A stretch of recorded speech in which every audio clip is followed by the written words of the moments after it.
welcome to this episode of Kyber Clips. I'm Mike Giuffrida, president of Kyber Security. With me is Bob Thomas, CIO, CISO for Kyber Security, and our clients.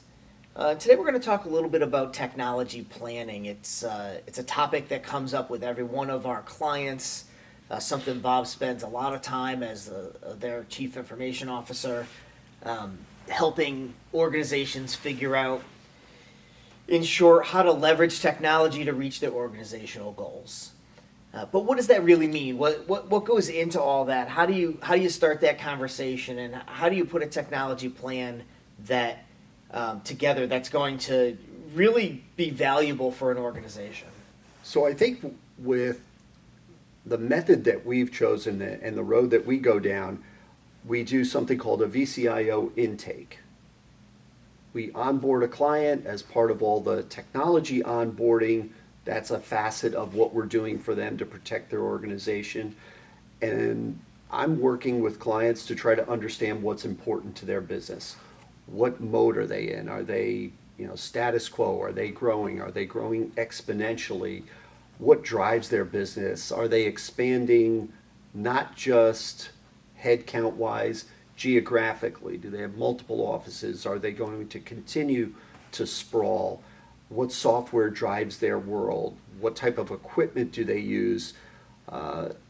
Is their equipment outdated? And not just servers and desktops, but get right down to shop floor stuff, or if they're a retail location, barcoding equipment. Are they using barcoding? I ran into somebody the other day, and we've been thinking about that, but we've never really done it. They think it's too difficult, but software's built to do that nowadays. So I think you really need to understand what makes the business tick, and that's what I try to do by having that initial meeting with the real influencer within the organization. Sometimes that's an accounting person, sometimes that's a C-level person, an owner, to try to understand what drives the business and exactly what mode they're in.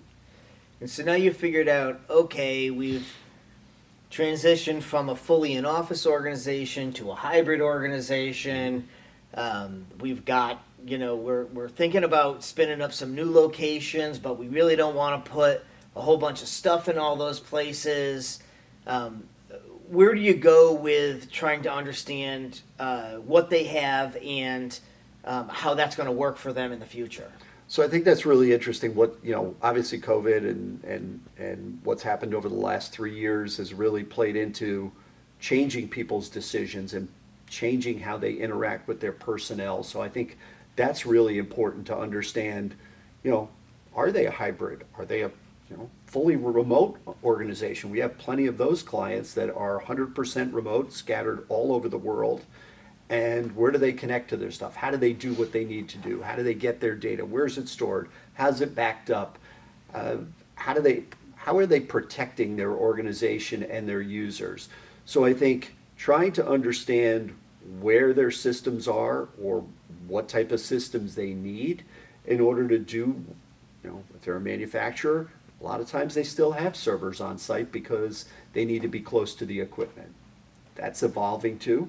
But I think you need to make decisions based on where the people are and what you're producing, whether it's service-based or hard goods-based. If you're a distributor, go back to the barcoding thing. I mean, how does anybody distribute stuff without having barcoding guns and wireless and real good working wireless these days?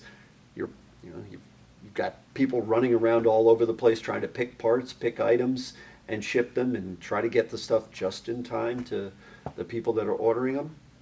Best way to do that is not have hands writing stuff down or keying in, So what I hear is you come in and tell people they got to spend a ton of money today and make a bunch of things happen, right? Is that how this thing, the technology plan, write blank check? No, that's not it at all. I think part of the whole intake and onboarding process is understanding what they have for equipment. How old is their software? Is it up to date? Does it do what they need to do? How does it work with, maybe it's a point solution that only works on the shop floor, but it has to feed into a different back office accounting system. Is that efficient? Are they double entering information because the systems don't talk to each other? Okay, that's an opportunity to make them more efficient, do more with less, And it's not necessarily a blank check requirement. It's, maybe they've had 90% of the puzzle already put together. They're missing one piece, that integrated piece to link the systems together. There's tools to do that too, to link disparate systems together, even though they were not developed together. And then let's say you're putting this plan together. Assume there's a budget associated with how this works. How do you lay that out? What kind of time frames are you usually trying to plan out for in the future? So I think there's a couple of different types of budgets that we work with. We work with an annual technology budget. We take that and we expand it out to 3 years. But if we're talking about quote unquote true life cycle planning and asset life cycle management, you're looking at 3 to 5, maybe as far out as 7 years of planning, especially if you're talking about a software move. People don't want to make software moves every year, 2 years, 3 years. That's Ever. Honestly, if you love the software that you're using and it gives you everything you need, you don't want to ever make a change. Even if it only runs on Windows 7. Look, you could use us as an example. If you rewind the clock 15 years, we had 7 different applications running our environment from 7 different vendors. And there was duplicate entry, triplicate entry into different systems, trying to keep 2 calendars in sync. It was a crazy, non-dynamic system. It wouldn't allow for us growing. It was basically hindering our growth at that point. And we made a big decision to move to a fully integrated system. We boiled it down from really 7 vendors to 2.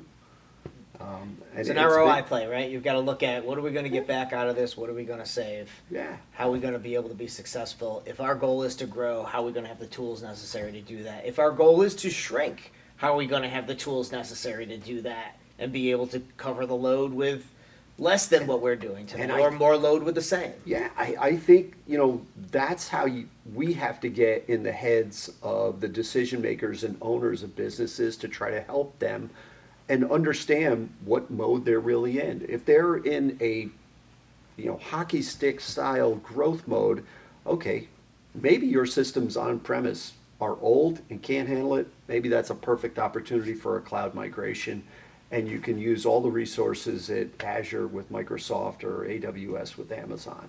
And as you need more compute power, hit the button and turn it on. So obviously there's a lot of IT that's involved in this, but this is really a C-level conversation, right? This is a business conversation that winds up having IT results I think as outcomes I- or I as think- inputs. the only people that can truly give you the answers around what their plans are for the long-term plan for the business are the owners and C-level people. Yes, you can have discussions with operations management and floor, oversight people, but the owner of the business, the managers at the highest level will give you the best idea of what they have in mind for the business. Is it going to evolve to their kids? Maybe they're trying to get them involved. And because of that, it is in a sprawling growth mode. And maybe they're not local. Maybe they want them to run a business and it's going to be a location out west. We've seen that happen. So I think you really need to get inside their heads to understand where they're at. Great. Well, appreciate the information today. Hopefully this was helpful, learning a little bit about technology planning. And if I take one thing out of that, it's that it's a business level conversation that really has to start by talking about organizational goals, looking at critical success factors for how this organization is going to achieve what they want to achieve, and really letting technology be a supporting player in the whole thing. That's right. Before you even get to technology, you've got to understand the business and the mode they're in and their path. Great. Well, thank you, Bob, and thank you, everybody, for joining this episode of Kyber Clips.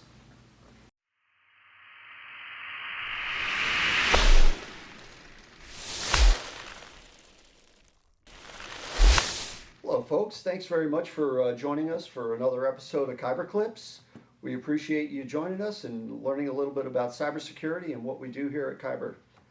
Just if you're interested in subscribing, hit the button down below, smash the like button, and reach out to us at sales@kybersecure.com. Thanks again.